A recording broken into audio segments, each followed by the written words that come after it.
3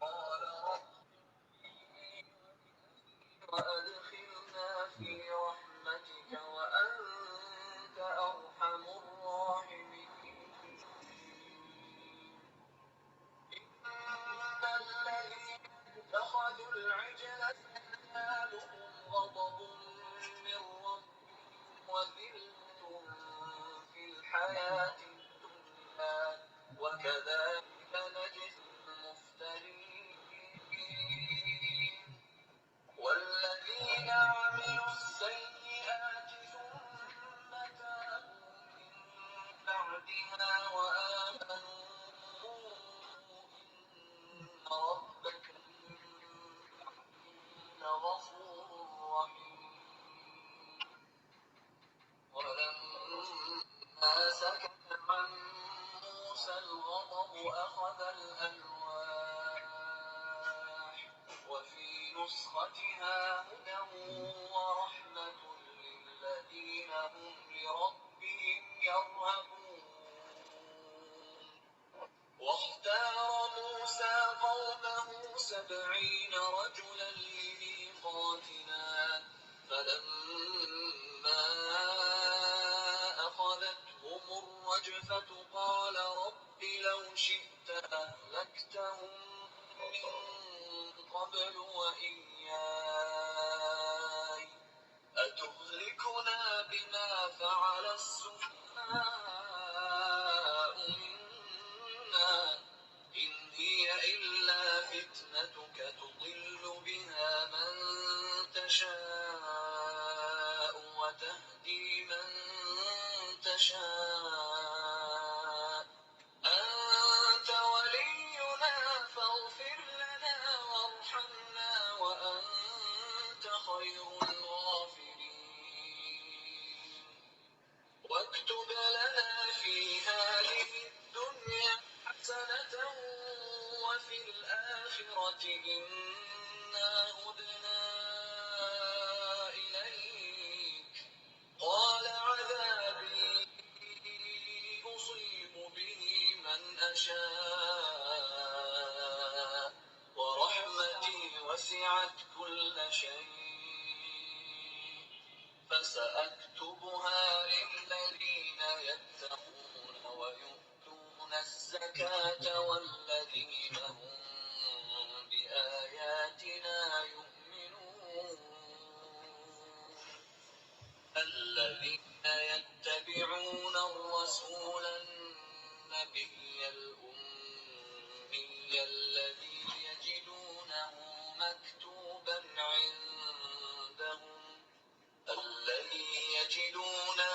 مكتوبا عندهم في التوراة والإنجيل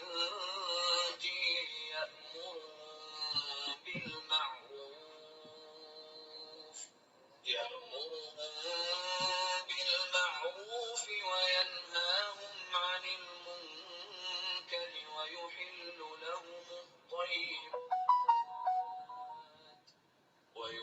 لهم الطيبات ويحرم عليهم الخبائث